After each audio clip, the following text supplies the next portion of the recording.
Kami dari kelas A Prodi Farmasi akan mempresentasikan tentang panca indera serta fungsinya. Nah, panca indera itu apa sih? Nah, panca indera itu adalah alat indera yang membantu kita merasakan dunia di sekitar kita. Dengan bantuan panca indera, kita dapat mengeksplorasi dan memahami lingkungan di sekitar kita dengan lebih baik. Lalu, Allah Subhanahu wa Ta'ala berfirman dalam surat An-Nahl ayat 78 yang berbunyi, A'udzu billahi minasyaitonir rajim. Bismillahirrahmanirrahim. Wallahu akhrajakum min butuni ummahatikum la ta'lamuna syai'an wa ja'ala lakumus sam'a wal absara wal af'idata la'allakum tashkurun. Artinya, dan Allah mengeluarkan kamu dari perut ibumu dalam keadaan tidak mengetahui sesuatu pun, dan Dia memberimu pendengaran, penglihatan, dan hati nurani agar kamu bersyukur. Quran Surat An-Nahl ayat 74. Shadaqallahul Adzim. ayat ini menjelaskan bahwa sejak lahir manusia telah dibekali indera pendengaran, penglihatan, dan hati sebagai alat untuk memperoleh pengetahuan. Pendengaran disebut lebih dulu karena bayi yang baru lahir biasanya lebih dulu menggunakan indera pendengarannya sebelum mampu melihat dengan jelas. Allah menegaskan bahwa semua kemampuan indera itu adalah karunia yang harus disyukuri, karena melalui indera dan sistem saraf inilah manusia dapat belajar, berpikir, dan memahami tanda-tanda kebesarannya. Yuk kita langsung aja ke pembahasannya. Di sini saya akan menjelaskan tentang panca indera yang berkaitan dengan penglihatan. Yang pertama ada indera penglihatan merupakan salah satu komponen penting dari panca indera. Mata adalah organ utama yang terlibat dalam proses penglihatan. Kemudian letak reseptornya itu terdapat pada sel batang dan sel kerucut di retina. Sel batang berfungsi saat cahaya redup, sedangkan sel kerucut berfungsi pada cahaya terang dan mengenali warna. Kemudian jenis stimulusnya adalah cahaya. Nah, di mana cahaya dipantulkan dari benda kemudian masuk ke dalam mata dan difokuskan oleh lensa, kemudian diterima oleh retina. Nah, kemudian ada alur stimulus fotoreseptor, di mana yang pertama deteksi cahaya dan fotoreseptor. Cahaya yang masuk ke mata dan mengenai retina akan diserap oleh fotoreseptor, yaitu sel batang dan sel kerucut. Penyerapan tersebut memicu konversi energi cahaya menjadi impuls elektrik. Nah, kemudian setelah itu aktivitas pigmen penglihatan di dalam fotoreseptor terdapat pigmen visual yang merupakan gabungan dari retinon dan opsin. Ketika cahaya diserap, retinon akan mengalami fotoisomerisasi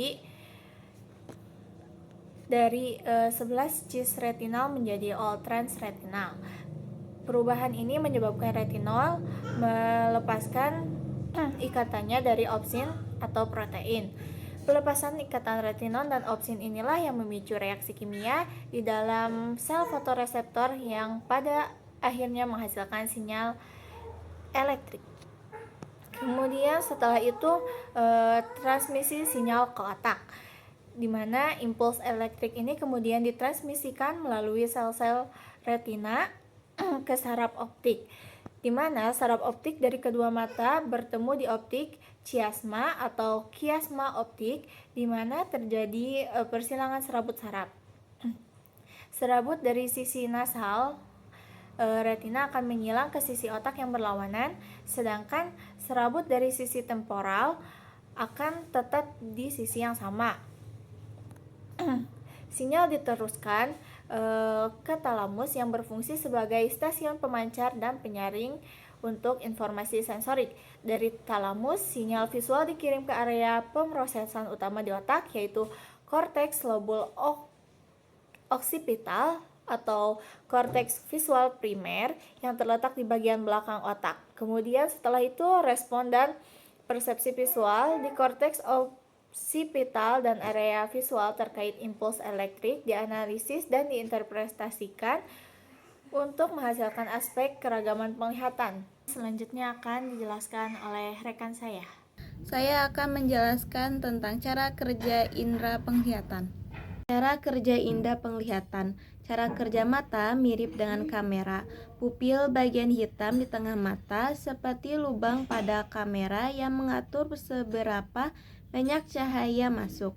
Lensa mata yang ada di dalam mata membantu memfokuskan cahaya ke bagian belakang mata yang disebut dengan retina. Iris bagian berwarna mata yang mengatur besar kecilnya pupil. Saraf optikus mengirim impuls dari retina ke otak. Retina berisi sel-sel khusus yang merespon cahaya dan mengirimkan pesan ke otak. Dengan bantuan mata, kita dapat melihat warna, bentuk, dan ukuran benda di sekitar kita. Proses interpretasi. Impuls dari retina dikirim ke saraf optikus. Dari saraf optikus ke lobus occipital otak. Impuls listrik dari retina dikirim ke otak bagian belakang, yaitu lobus occipital, di mana otak menafsirkan sinyal menjadi gambar yang bisa kita lihat dengan jelas. Penciuman adalah indera yang seringkali dilupakan, padahal merupakan peran kunci dalam pengalaman hidup kita loh. Hidung kita memiliki reseptor bau yang dapat mendeteksi berbagai aroma. Di dalam segmen ini, kita akan melihat bagaimana indera penciuman termasuk mukosa hidung dan saraf penciuman kerjasama dalam mendeteksi bau. Cara kerja hidung sama dengan detektor bau. Hidung kita memiliki sel-sel khusus untuk mendeteksi aroma. Sel-sel ini yang akan mengirimkan sinyal ke otak, dan otak akan langsung dapat mengetahui aroma tersebut. Dengan bantuan hidung, kita bisa menikmati berbagai aroma, dimulai dari aroma makanan, bunga, dan aroma-aroma lainnya yang ada di sekitar kita. Selanjutnya yaitu bagian-bagian dari reseptor penciuman, yaitu ada silia atau rambut hidung, selaput lendir, saraf pembau ke otak, dan tulang hidung. Letak dari reseptor penciuman yaitu di bagian atas rongga hidung pada area kecil epitel penciuman atau olfaktorius. Stimulus pada reseptor penciuman yaitu yang pertama, molekul bau dari udara masuk ke hidung lalu mengikat sel reseptor olfaktorius di epitel olfaktorius.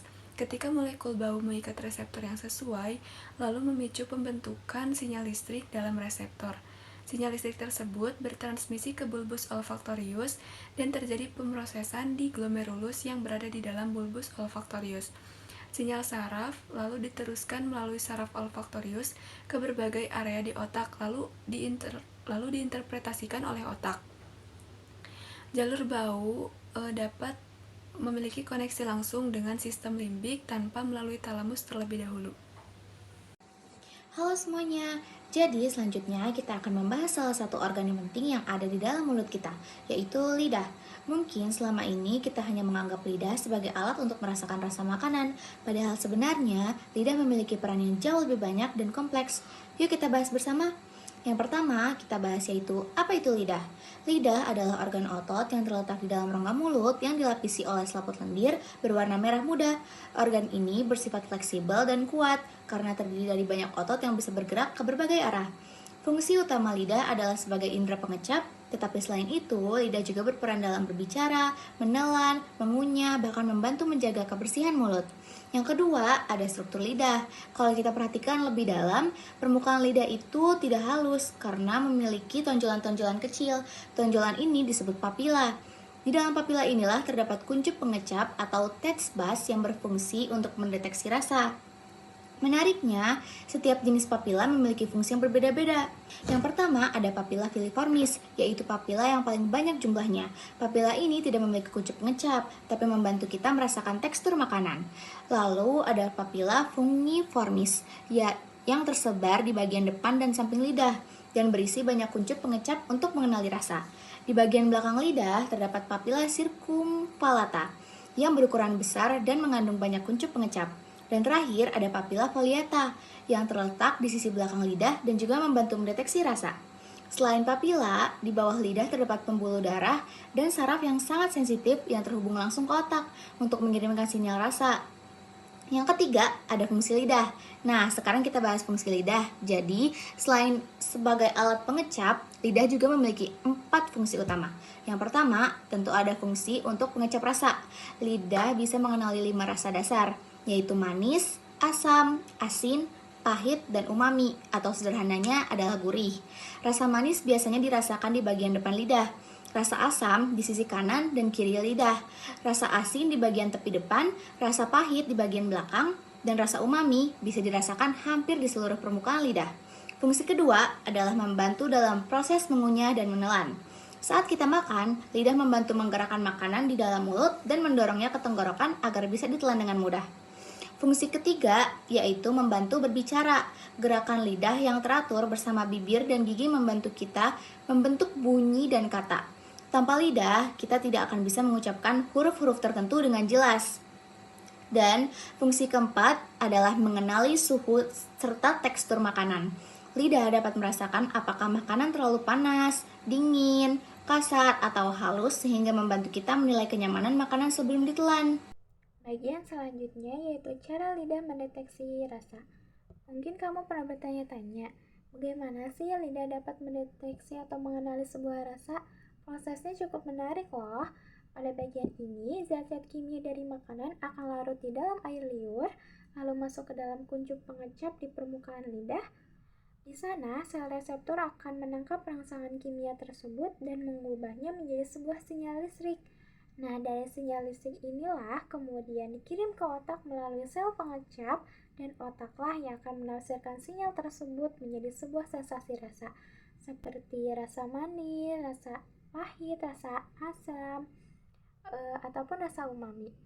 Selanjutnya ada menjaga kesehatan lidah. Sama seperti organ tubuh lainnya, lidah juga perlu dijaga kesehatannya. Caranya cukup sederhana loh. Saat menyikat gigi, jangan lupa menyikat bagian lidah juga agar tetap lembab dan berfungsi secara optimal. Dan pada lidah agar bakterinya tidak menumpuk. Jika menemukan perubahan warna, muncul luka, ataupun rasa yang tidak nyaman pada lidah, sebaiknya bisa segera periksa ke dokter, karena itu bisa menjadi tanda adanya gangguan kesehatan pada lidah. Nah, dapat disimpulkan dari pembahasan tadi, kita bisa menyimpulkan bahwa lidah bukan hanya sebuah organ kecil di dalam mulut, tetapi memiliki peranan yang besar dalam kehidupan kita sehari-hari. Lidah membantu kita menikmati makanan, minuman, mengenali rasa, berbicara dengan jelas, dan menjaga keseimbangan sistem pencernaan bagian awal.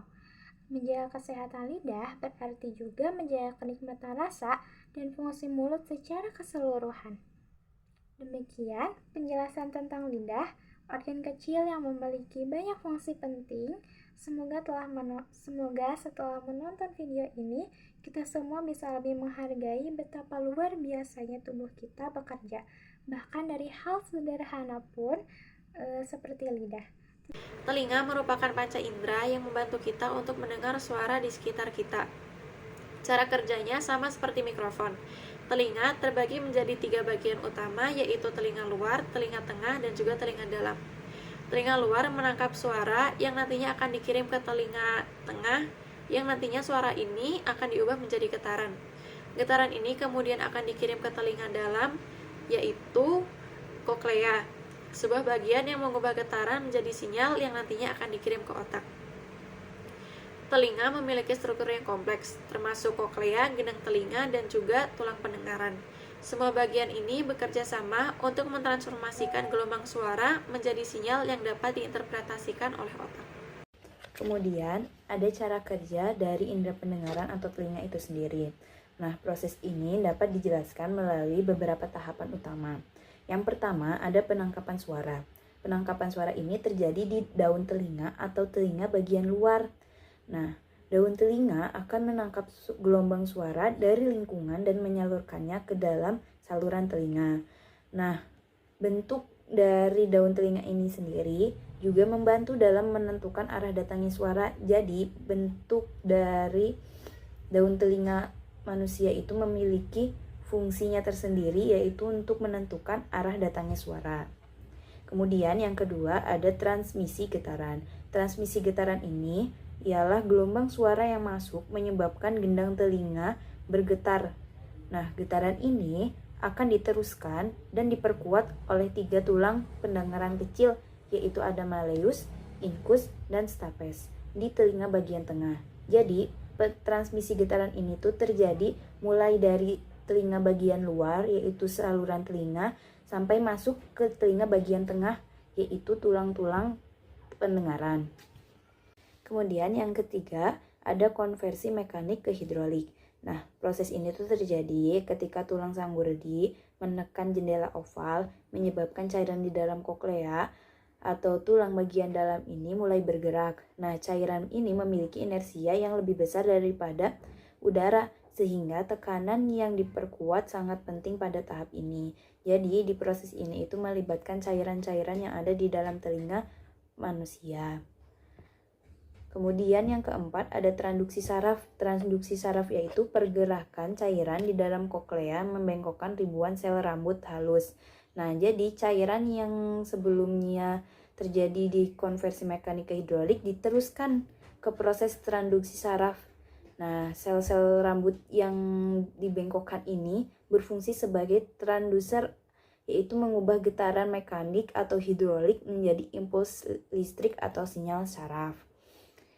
Nah, sinyal saraf ini tadi udah sempat disinggung di stimulus. Jadi proses pertukaran antara getaran menjadi sinyal listrik. Kemudian yang kelima ada interpretasi otak. Nah, impuls listrik yang udah tercipta di proses sebelumnya akan berjalan di sepanjang saraf pendengaran, yaitu saraf kranial ke-8 atau saraf auditori. Nah, disinilah otak akan menginterpretasikan sinyal-sinyal tersebut sebagai suara yang bermakna, seperti kata-kata, musik, atau kebisingan, serta menentukan karakteristik seperti tinggi, rendahnya frekuensi, dan kenyaringan suatu suara.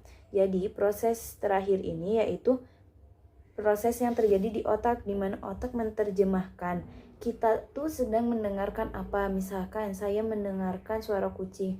Suara kucing itu akan diproses di telinga seperti yang sudah disebutkan tadi, kemudian diinterpretasikan oleh otak. Oh, saya sedang mendengarkan suara ini, saya sedang mendengarkan suara ini. Nah, itu adalah beberapa tahapan atau cara kerja pada indera pendengaran, yaitu telinga. Nah, untuk lebih jelasnya mengenai cara kerja indera pendengaran, saya akan menjelaskannya melalui visualisasi gambar berikut. Oke, yang pertama ada proses penangkapan suara. Proses ini terjadi di daun telinga. Nah, di sini di bagian telinga bagian luar akan menangkap gelombang suara, kemudian menyalurkannya ke saluran telinga. Nah, sepanjang ini tuh disebut saluran telinga. Kemudian gelombang suara itu akan membuat gendang telinga.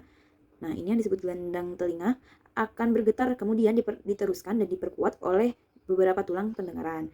Di antaranya ada malleus, incus, dan stapes. Nah, di sini tulangnya. Kemudian stapes akan menekan jendela oval menggerakkan cairan di koklea. Nah, ini cairan di kokleanya di sini.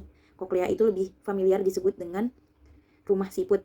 Nah, di sini proses konversi mekanik ke hidrolik itu terjadi.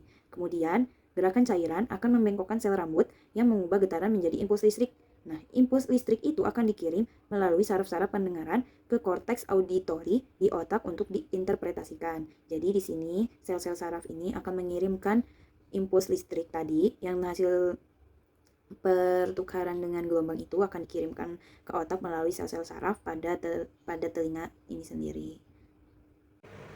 Untuk selanjutnya akan saya jelaskan tentang 3 bagian telinga dengan lebih rinci. Yang pertama ada telinga luar yang terdiri dari daun telinga, saluran telinga luar, dan juga gendang telinga.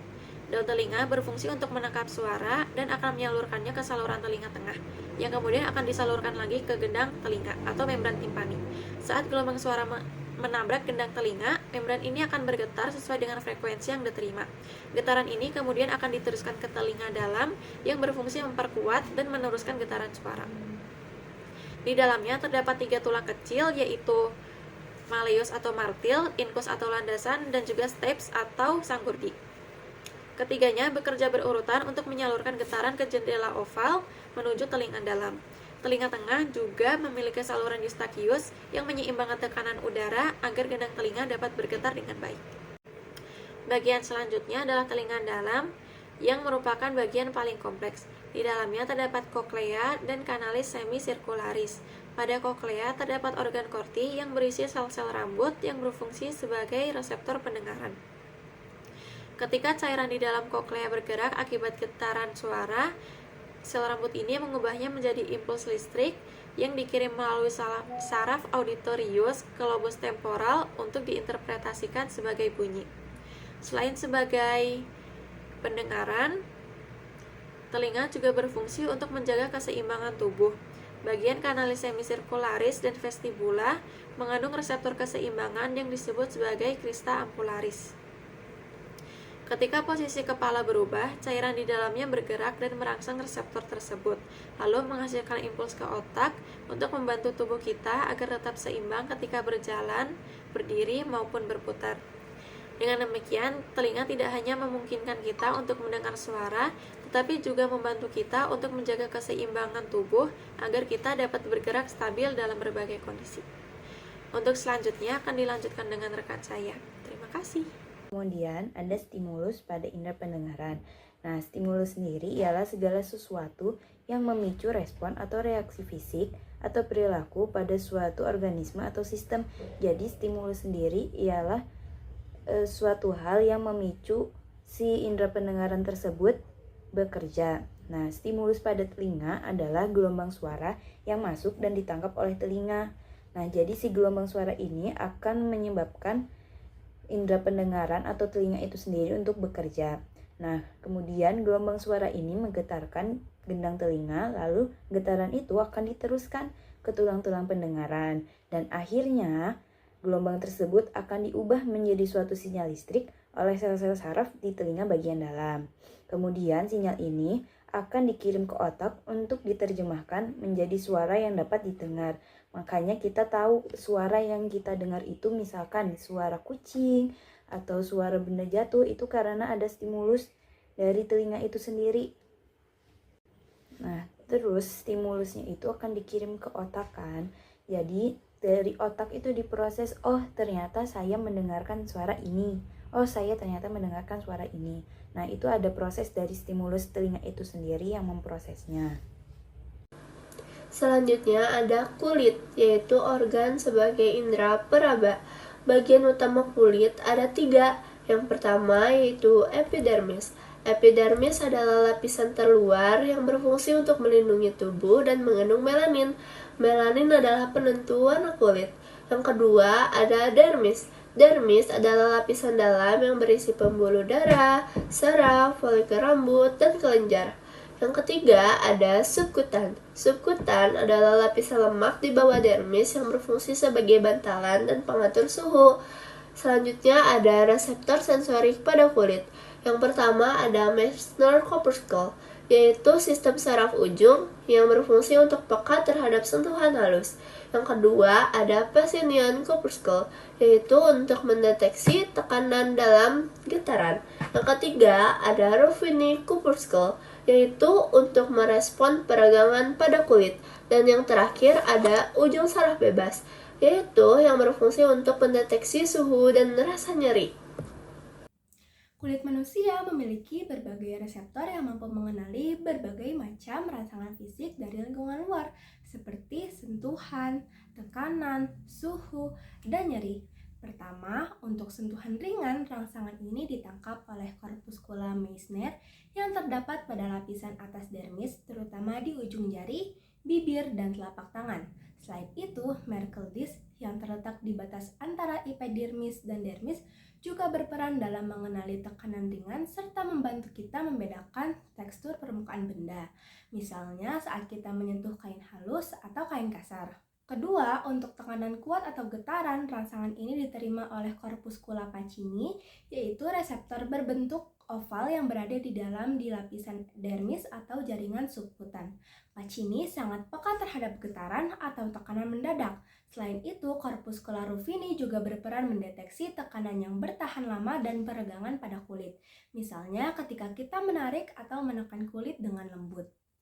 Ketiga, untuk suhu, reseptor yang berperan disebut termoreseptor, yaitu ujung saraf bebas yang tersebar di seluruh permukaan kulit.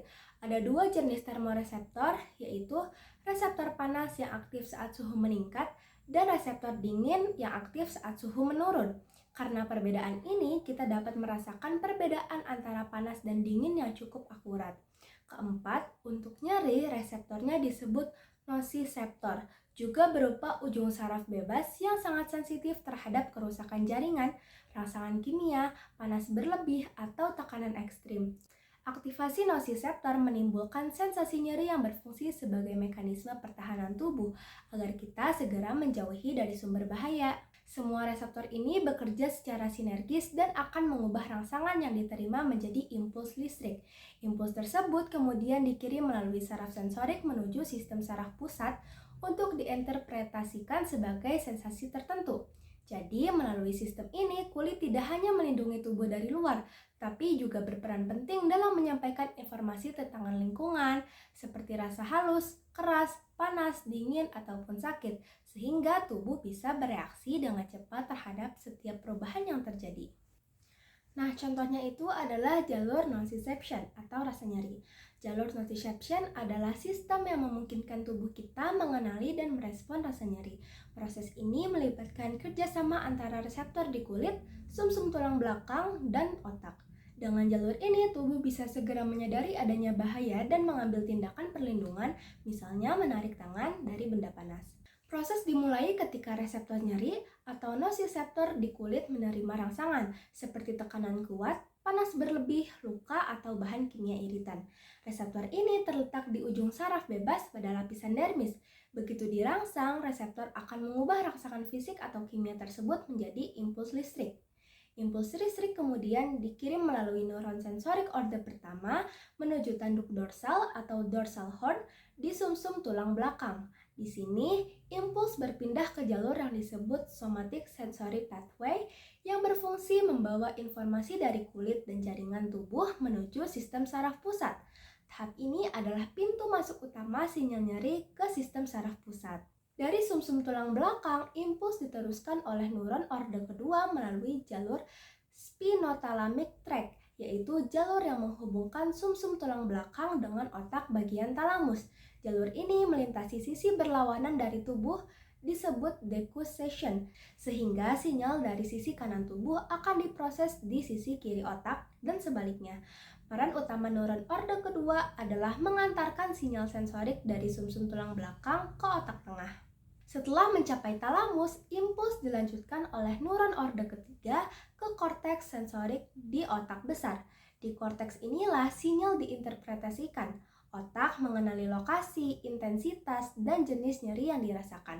Misalnya, otak menafsirkan sinyal tersebut sebagai rasa panas, tusukan, atau luka di area tertentu tubuh. Proses inilah yang akhirnya membuat kita merasakan nyeri secara sadar. Sekian dari kelompok kami, mohon maaf apabila ada kesalahan. Wassalamualaikum